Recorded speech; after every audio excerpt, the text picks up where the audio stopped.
In dealing with debt collecting is going to extremes. Let's bring in Ted Rossman, the senior industry analyst for creditcards.com and bankrate.com. Hello, Ted. Hi, Angie. What can you tell us, Ted? Well, would you want to be Facebook friends with a debt collector? That's now a reality for a lot of people because of a new rule that allows debt collectors to contact you via social media platforms. They're not supposed to contact you publicly, but they are allowed to send you private messages. So that could include friending you on Facebook or connecting with you on LinkedIn or something similar on another social channel.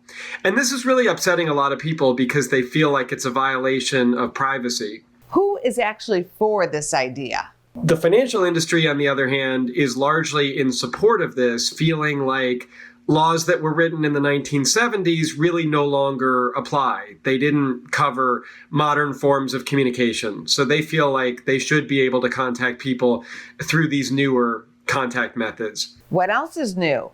This new rule also clarified the number of phone calls per week that a debt collector can initiate. It's now 7 per debt. What can consumers do, and what are your recommendations here? Well, first of all, if you get contacted by a debt collector, the first thing I would do is verify that this is, in fact, a legitimate debt that belongs to me. There are a lot of scams that go around. I definitely wouldn't just believe them at face value and just send off the money. I mean, you definitely want to make sure, is this real? Consider the statute of limitations as well. It varies by state, but it's often anywhere from 3 to 10 years. So you don't want to just try to duck their calls and hide. There could be legal ramifications and credit score ramifications. If this really is your debt that you're supposed to pay back, try to be forthcoming, try to come up with a plan.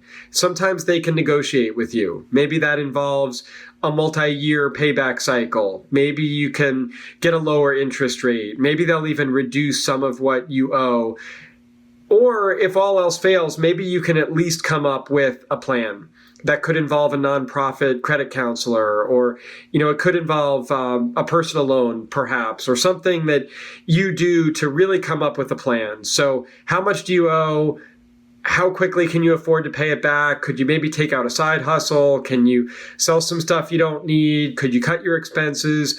What can we do to retire this once and for all? So beware, these new contacts may be coming, and I think it's important to just stay on top of it and don't get scammed.